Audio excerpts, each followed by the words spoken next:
Gentle Fracture Productions presents. In a seat at the bar of the Wailing Griffin, a tavern in the slums of Renara, an aging warrior talks as much as he drinks. And he drinks way too much. These are his tales. Wanted, swordsman for hire.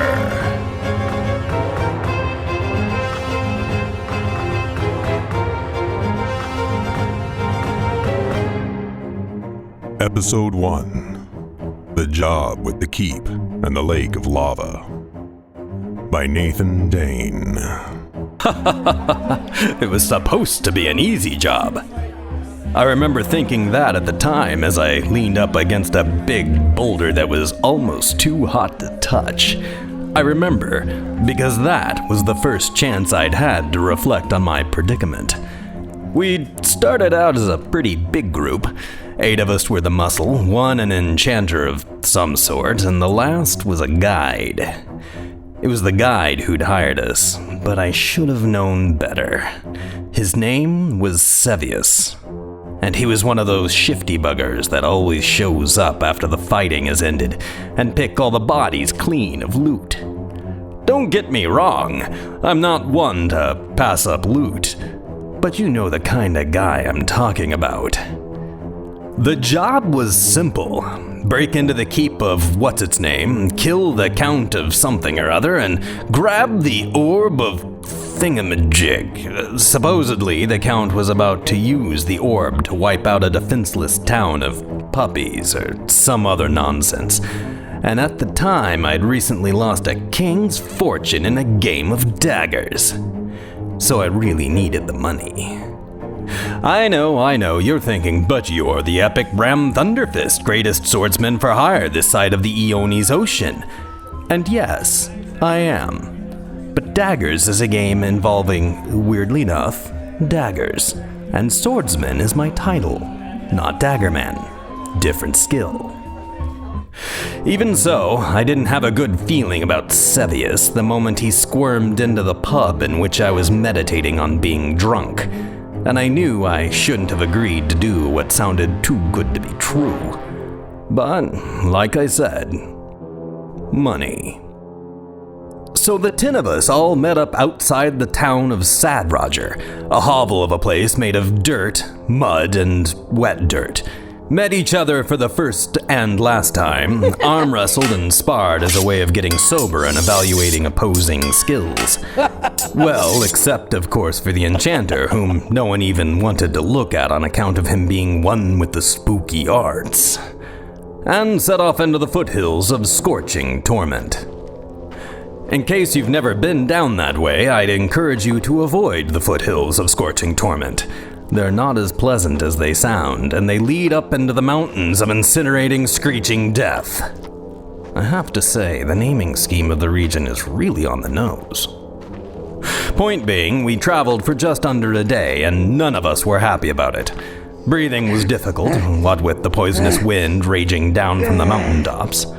Even worse, the alcohol proved dangerous, as it tended to spontaneously ignite, and we were forced to make our way up the mountain dead sober. By evening, we crested the lip of the Valley of Terror, and first set eyes on our goal. The Keep of... I still can't remember what it was called.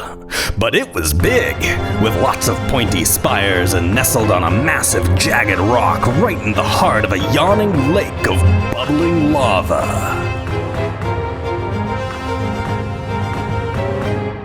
I had my misgivings, though from where we stood it looked like an easy enough path.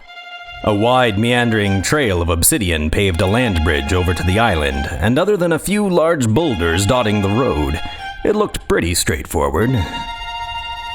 And that was when people started dying. There's always that moment in a job where the job starts reminding you why it is you're being paid large sums of gold to do something that sounded easy. It usually involves lots of blood and screaming. The master of the arcane arts was the first to go. His role was to use his unnatural abilities to disable the protective warding erected between the two towering monoliths at the narrow entrance of the valley. And he did just that with great alacrity. But he also unleashed a wave of groks who were apparently lying in wait. If you've never seen a grok, count your blessings. They're the smaller, uglier cousins to goblins, but they smell worse and have a mouth like they vomited a cutlery shop. So when the spellslinger brought down the barrier, I think his name was Phil? I'll just call him Phil. Anyway, Phil took a grok to the face. It wasn't pretty, and all hell broke loose. Hell, in this case, sounded like the gong of a 10-ton bell as a thrumming vibration resonated some kind of alarm across the entire valley. Being in the very back, I had a good view of the unfolding chaos. Tactically, I find the rear of a group to be the best place to assess a situation, and it helps that I'm a towering behemoth of a man and can see over my fellow adventurers. It also helps that when everyone else is being pressed, you get an extra second or two to delineate the subtleties of what's unfolding before you. Some may call it cowardice, though those who might are obviously not used to being a magnificent specimen of bulging muscle and masculinity who typically fills the doorway and keeps overzealous companions from seeing the battlefield, prompting them to subsequently fire blindly into the fray and come dangerously close to shooting said epitome of stunning manliness in the posterior. I learned from experience. The first thing I noticed was that Sevius was nowhere to be seen. The second was that 5 whirling, gnashing balls of grok could turn an unsuspecting enchanter into a grotesque splatter of fill goo within a heartbeat without using a drop of magic. Luckily for most of my coworkers, they too discovered this fact before the small wave of grok could gain momentum. I really try not to commit coworker names to memory. In my line of work, they never last long. To prove my point, companions 1 and 2 squawked out a last breath before companions 3, 4, and 5 cut into the cloud of disarray and stemmed the press of foul blender-faced monstrosities. Which, I suppose, was the moment I realized what was happening. The collapse of the magical barrier thingy and the ringing thrum it created that resonated throughout the valley seemed to be a dinner bell of sorts. From up on high on either side of the skinny pass we all stood in, at least 4 dozen fuzzy, pointy grok faces peered down and spurted from their burrows like maggots popping out from a corpse. I was pretty sure my colleagues weren't up to speed on our new standing in the world, so I called out the one command every sellsword instinctually and instantly reacts to. Charge! The other toughs were big, stupid, and decent at whacking things, with whatever their chosen weapon was. That none of them knew what they were charging didn't change the fact that coworkers 3 through 7 jolted forward in a rush of sharp swinging metal, cutting down the last of the toothy meat grinders in front of us in a stunning display of coordinated butchery, and down the slope toward the sweltering land bridge. It wasn't a long run, but the heat climbed well beyond tolerable within just a few strides. Steel armor isn't known for its ability as insulation, well, except for insulating one from bites, blades, or clubs, but keeping its wearer cool isn't one of its strong suits. That was almost witty. The metal suit wasn't pleasant before we hit the valley, yet as we reached the land bridge, it occurred to me that my long-standing distrust of magic might have been overcome if I'd known how blooming hot it was going to be, and accepted a Sorcerer Sam's spectacular climate stone when I had the chance. Everyone else had grabbed one, but no, I had to be all stoic and principled. Well, consider that lesson learned. I still don't like magic, but sometimes you have to swallow your pride. Through rivulets of sweat pouring across my eyes, I concluded I'd have to rely on my exquisite instinct, honed skill, and impeccable physical condition with very little help from my vision. Unfortunately, bubbling molten rock isn't as quiet as you might think. Deep, chest-vibrating rumbling with short concussive pops. and when multiplied by the volume of a lake of it, it can easily distort your echolocative perspective. This can, of course, be overcome by even louder sounds. Did I mention that groks aren't quiet beasts? They like to bark right before they attack. The first bark came from over my right shoulder, giving me plenty of time to plant my feet, shrug my right pauldron tight to my helmet, reach over my left shoulder to the hilt of Kelly, my as-yet sheathed greatsword, and feel the clatter of breaking teeth against my now very protected neck. The muffled yelp brought a smile to my lips, but I was just beginning. As I spun to face the horde, Kelly rang free and cut a glittering arc of devastation across the first 4 groks at about belly high, which for groks is much closer to face high. Too bad for the groks. Furry misshapen heads popped into the air one way, and furry misshapen bodies fell the other, but by now, the hip-high horde had organized and blanketed the slope up to where we'd entered, grouping into neat little clusters just waiting to be hacked down. Though there did seem to be more than my initial count indicated. My second swing had a little more oomph and easily clear-cut another 6 of the buggers. And with the press of their tiny, nasty cohort, those itching to get their own chance shoved another 2 to instantly fill the gap, giving the more industrious of the 2 the chance to latch onto my leg with its mouth. Aside from the added weight on my thigh, I wasn't too worried. My armor is made of dwarf star steel, and was crafted by the great dwarven artisans of the Hroglaglog Citadel. Hardest non-magical stuff in all the realms, and definitely not something you want to stub your toe on. Obviously, this rock biter hadn't seen how its siblings had fared with the whole chompy chomp thing. I'd well and truly begun my glorious rending of beasties when, springing from behind my left side and throwing himself way too deep into the dentally enhanced swarm, came coworker number 5. I think I'll just shorten the companions' names down to their number. That seems easier. So in came 5. Ha-ha! There's this inexplicable fashion that's gained popularity among the mercenary circles of dual-wielding longswords. Not a longsword and a parrying dagger or something reasonable, but 2 full-sized longswords at the same time. Sure, when it works, it can look spectacular, and you can get a few unexpected hits, though I certainly don't recommend it as a go-to fighting style. Mind you, I can pull it off, but it takes a tremendous amount of dexterity, stamina, coordination, and concentration, something 5 clearly didn't have quite enough of. 5's first flourish of sword-swinging gusto dropped 2 of the pokey-faced nasties, but he quickly made the mistake of fully skewering a 3rd with his 4th strike, causing his balance to falter under the perhaps 40 pounds of dying grok flesh impaled on his left sword. He was apparently just inexperienced enough not to give up on that sword then and there, and the murderous malcontent seized on the mistake with a surge of toothy enthusiasm.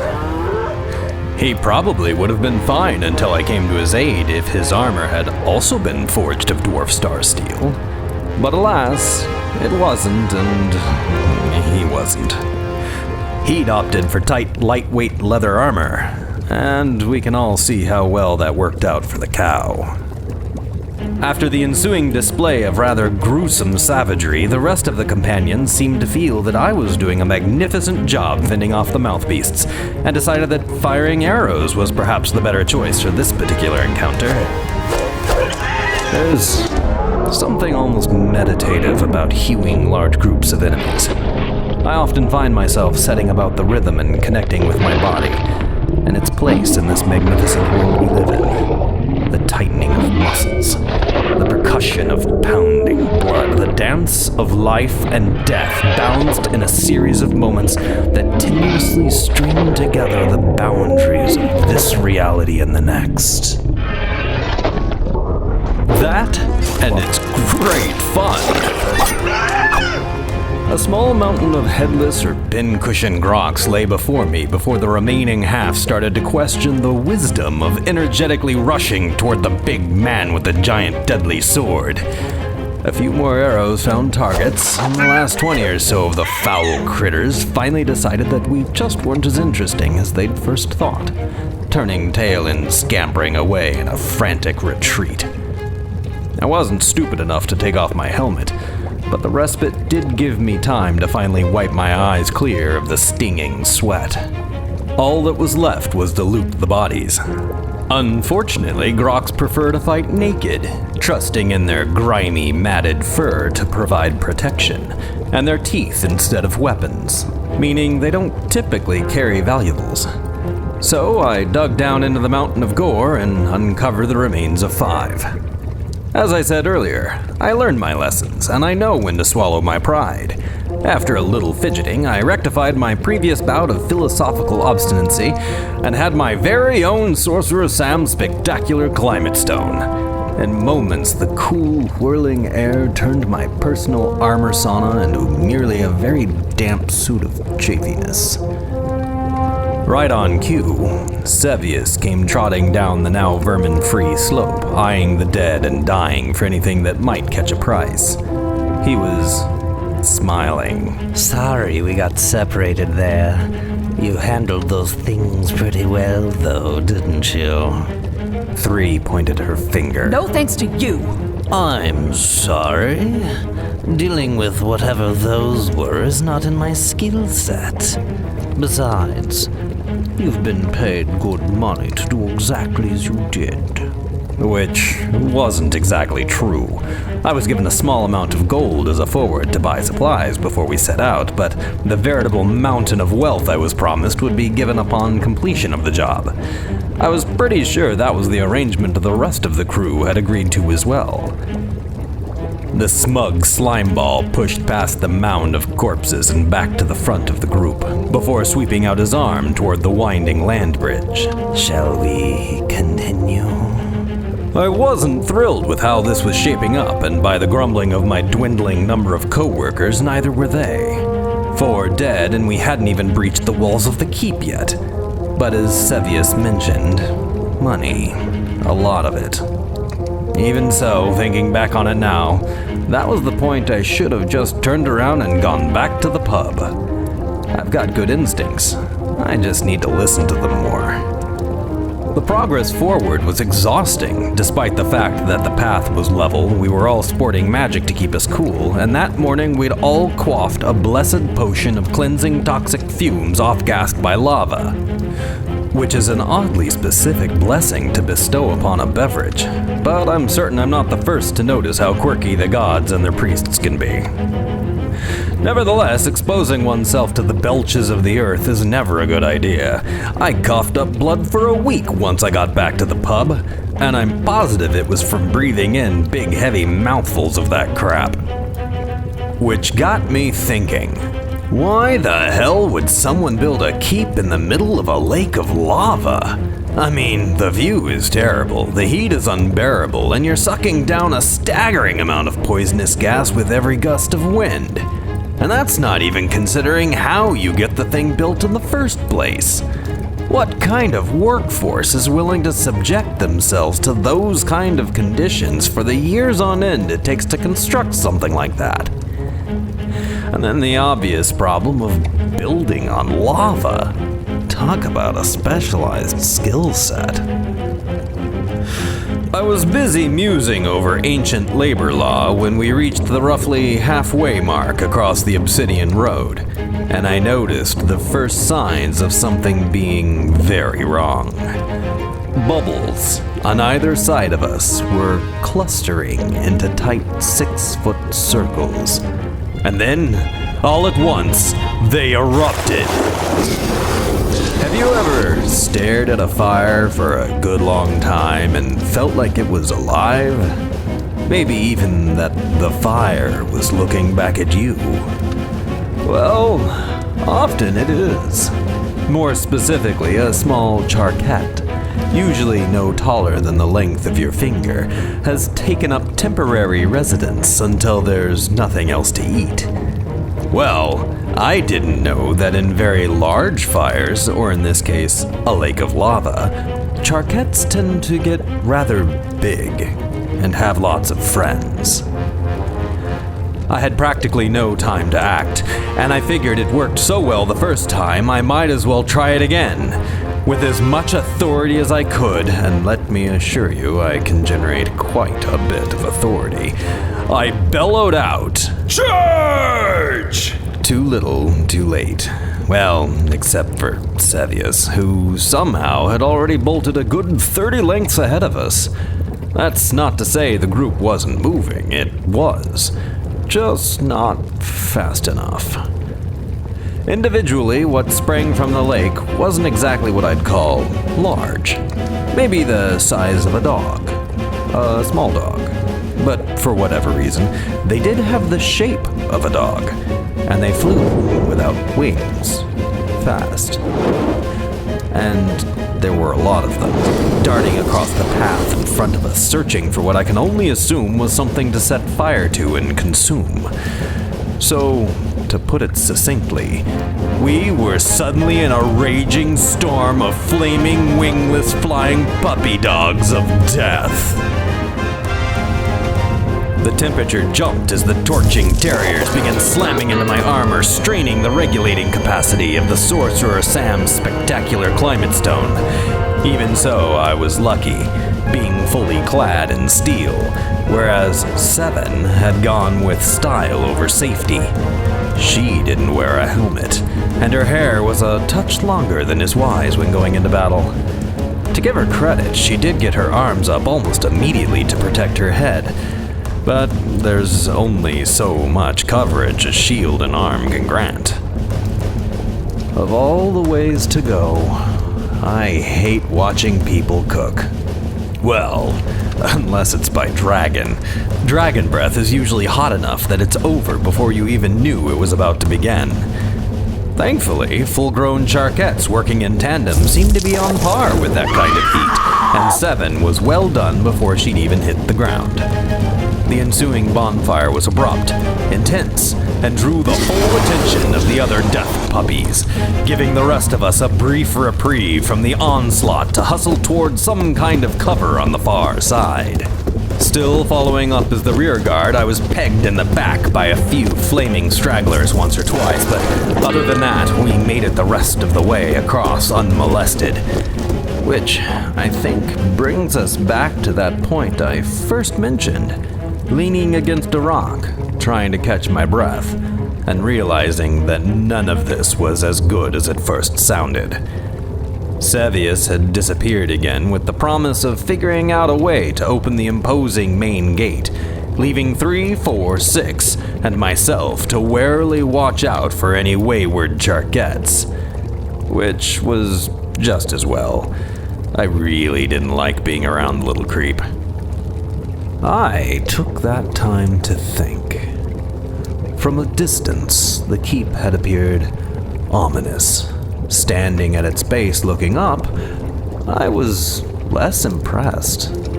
To confirm my earlier ponderings, I was beginning to understand just how well building this thing out here had gone for Count something or other. The craftsmanship was terrible. Nothing lined up very well. The quality of the material was subpar. Everything was made out of the same cracked obsidian, and there were gaps between the stones you could fit your whole hand in. I guess some people just don't take pride in their work. On a more important note, half of us were gone. I have to say, that's an aggressive rate of loss for most of my jobs. Usually I'm only down 1 or 2 at this point, but 5? That stung a little. Almost like I wasn't pulling my weight. Meh. I was about to find out there was nothing to be done for it. From that point on, it only got worse. Before too long, a loud, clanky mechanism deep in the wall released, presumably by the hand of our sneaky colleague, and the big metal doors swung with a deafening, rusty screech that let everyone in the valley know that the doors were in fact on their way open.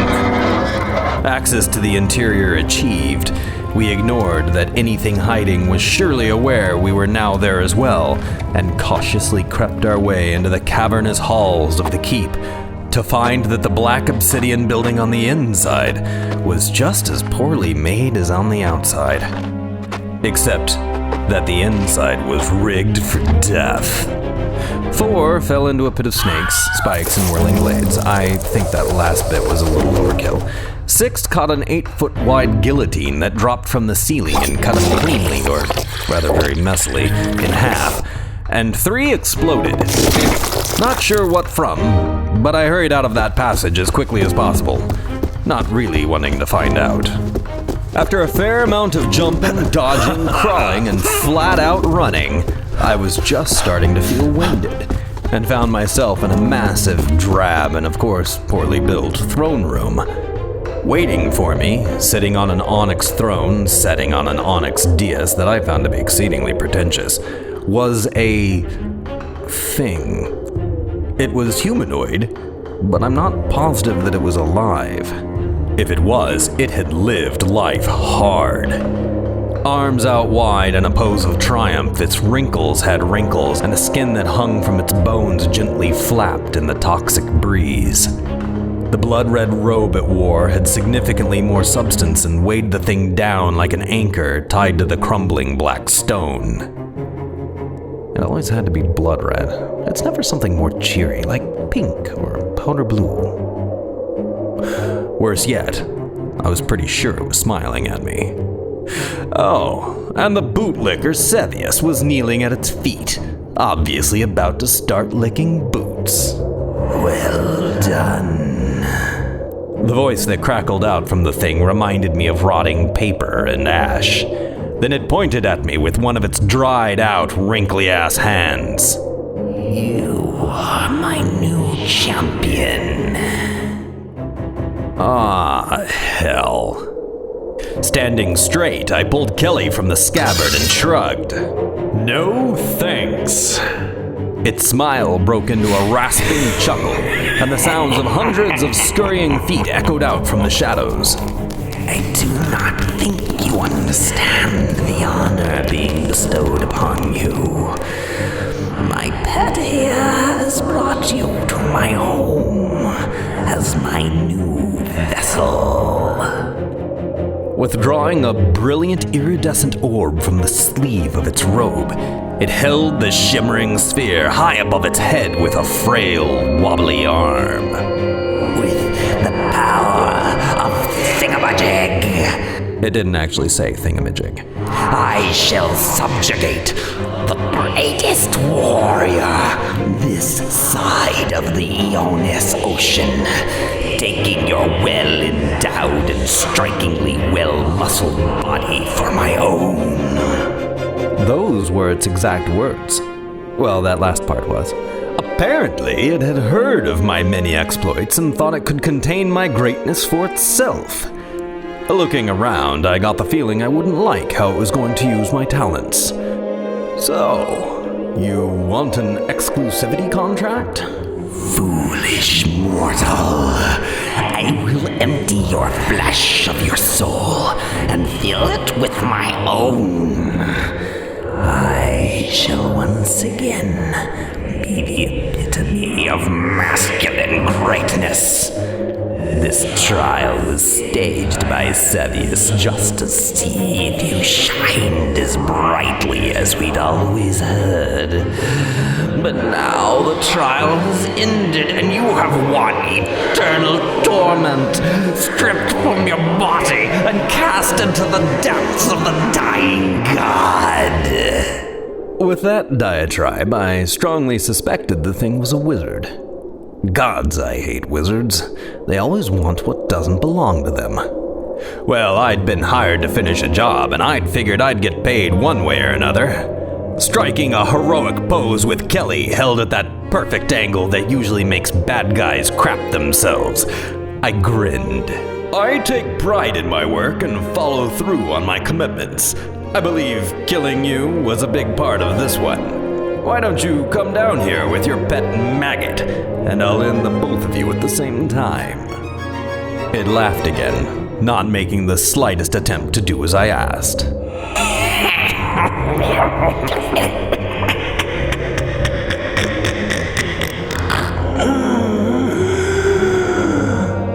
Strong, nimble, virile, and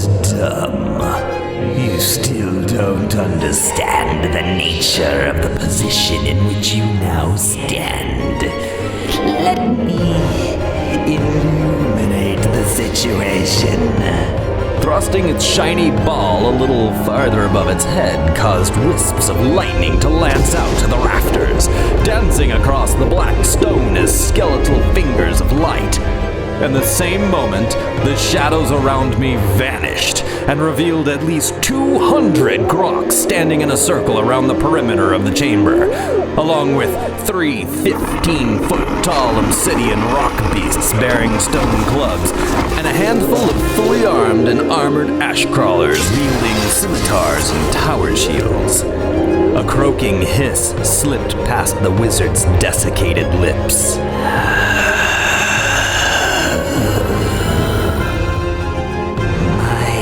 Has brought me that which I seek, and I shall relish the slow, agonizing consummation of your body.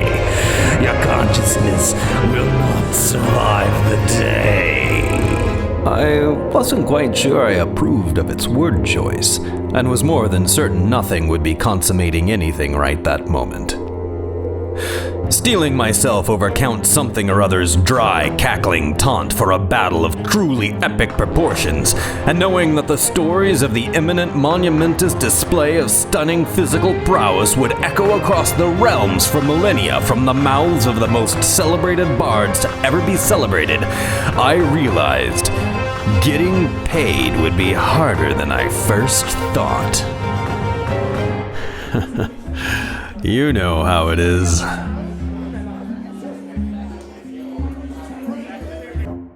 Wanted, Swordsman for Hire is a creation of Gentle Fracture Productions. Written by Nathan Dane. Produced by Ashcon Stone and Nathan Tucker. Music composed by Nathan Tucker. Voiced by Nathan Tucker, Catherine Tucker, and Ashcon Stone. If you enjoyed this episode, please remember to rate, share, and review. Join us on Patreon for early access to future episodes of this and other creations of Gentle Fracture Productions.